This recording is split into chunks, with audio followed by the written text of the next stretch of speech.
தந்தை மகன் தூயாவின் பேராலே ஆமேன். இயேசுக்கே புகழ், இயேசுக்கே நன்றி, மரியன்னையே வாழ்க. இன்னைக்கு நம்ம பார்க்க போகிற வசனம், சரீர பிரச்சனைகளை அடக்கி ஆள வேண்டும்.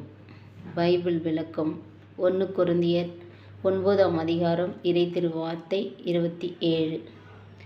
மற்றவர்களுக்கு பிரசங்கம் பண்ணுகிற நான் தானே ஆகாதவனாய் போகாதபடிக்கு என் சரீரத்தை ஒடுக்கி கீழ்ப்படுத்துகிறேன்.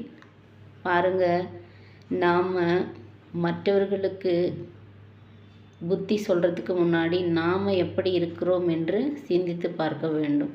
நாம் அந்த மாதிரி இச்சை பாவ பழக்கத்தில் இருந்து கொண்டு மற்றவர்களுக்கு புத்தி சொல்ல நாம் தகுதி அற்றவர்கள் என்பதை இந்த வசனம் தெள்ள தெளிவாக கற்பிக்கிறது.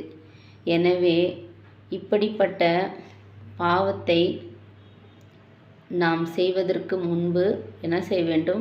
நம் சரீரத்தை ஒடுக்கி கீழ்ப்படுத்த வேண்டும். இப்படி நம்ம ஒடுக்கி எப்படி கீழ்ப்படுத்த வேண்டும் என்றால், வசனங்களை நம்ம படித்தாலே போதும், பைபிளை படித்தாலே போதும்.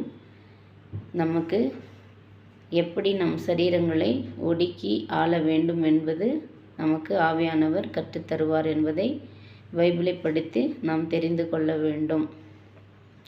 ஆமேன். இயேசுக்கே புகழ், இயேசுக்கே நன்றி, மரியன்னையே வாழ்க.